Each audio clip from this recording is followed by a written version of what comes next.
కృష్ణ తులసి నీళ్ళు కరివేపాకు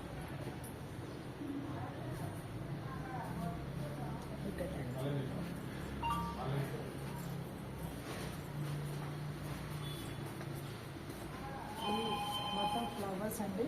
ఇక్కడంతా మీకు వెజిటేబుల్ ఆకుకూరలు చూపెట్టాను. చామకూర వేసుకోవచ్చు, చామకూర కానీ గోంగూర కానీ ఇక్కడ చూడండి, అది కూడా చూడండి. చామకూర, గోంగూర, చామాకు వేసాను, పుదీనా ఉంది. వాట్ నాట్ అన్నట్టుగా ఉంటుందండి, మనం చేసుకోవడంలో ఉంటుంది ఏం చేసుకున్నా కూడా. ఇవి ఫ్లవరింగ్ ప్లాంట్స్ అన్నమాట. మనకి దాంతోపాటు ఫ్లవరింగ్ కూడా ఉండాలి కాబట్టి మందార ఇప్పుడు చక్కగా చిన్న చిన్న మొక్కలతో ఉంది. దీన్ని కూడా రీప్లాంటేషన్ చేసి నేను మళ్ళీ పెట్టాను. ఇది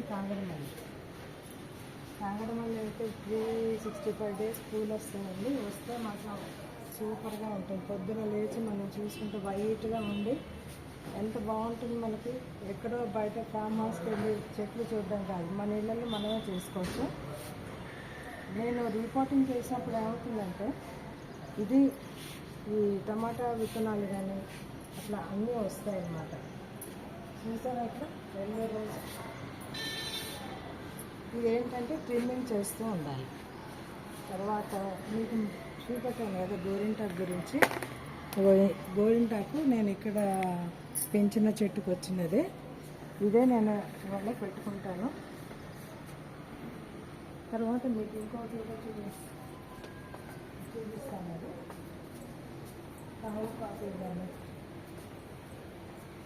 చక్కగా కుండీలలో పెట్టుకుని మనం గ్రీనరీ కావాలండి. మన వాళ్ళకి కావాల్సిన గ్రీనరీ.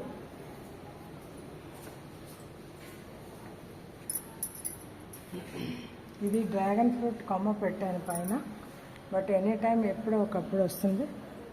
తర్వాత తమలపాకులు కూడా పెట్టానండి. తమలపాకులు ఎందుకంటే మనకు ఎప్పుడైనా పూజకి అవసరం ఉంది, ఇంకొంచెం కోసుకోవచ్చు కదా.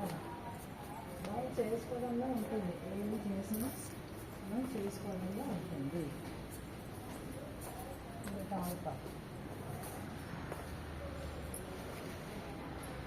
ఇప్పుడంతా కట్ చేసి పెట్టాను. ఇది మళ్ళీ చక్కగా పుంజుకుంటుంది. కనకాంబరాలు చూసారా, ఇదన్నమాట మా ప్లాంటేషన్.